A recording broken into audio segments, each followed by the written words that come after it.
Saudara, Anda masih bersama saya Syematika dalam Kompas Aceh. Gugus Tugas Percepatan Penanganan COVID-19 Pemerintah Aceh Senin kembali menyoroti sejumlah kabupaten kota yang kurang disiplin menerapkan protokol kesehatan di tempat umum seperti kafe dan warung kopi yang dianggap rentan terjadinya penularan COVID-19. Juru bicara Gugus Tugas Percepatan Penanganan COVID-19 Pemerintah Aceh Saifullah Abdul Ghani mengungkapkan, masih adanya daerah kabupaten kota di Aceh yang masih kurang atau disiplin dalam menerapkan protokol kesehatan di tempat-tempat umum, seperti di kafe, warung kopi, serta tempat-tempat wisata. Hal ini disayangkan karena dapat menjadi tempat penularan COVID-19, apalagi status Aceh yang kini masih dianggap sebagai daerah yang rawan dan rentan terjadinya penularan COVID-19 di tengah-tengah masyarakat.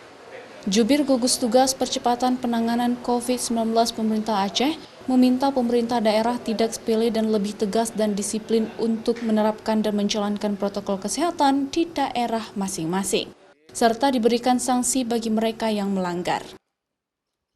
Dalam berbagai pertemuan dengan Forkopimda, baik di tingkat provinsi maupun kabupaten kota, sama-sama berkomitmen untuk menjalankan protokol kesehatan di tingkat kebijakan maupun di tingkat masyarakat.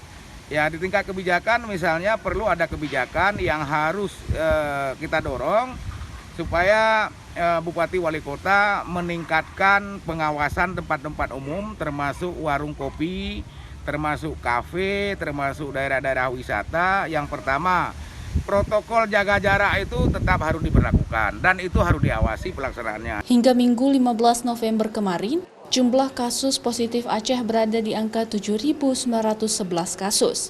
Terjadi penambahan sebanyak 49 kasus, sementara kasus yang masih menjalani perawatan yaitu berjumlah 1.314 kasus, meninggal dunia 298 kasus, serta selebihnya telah dinyatakan sembuh.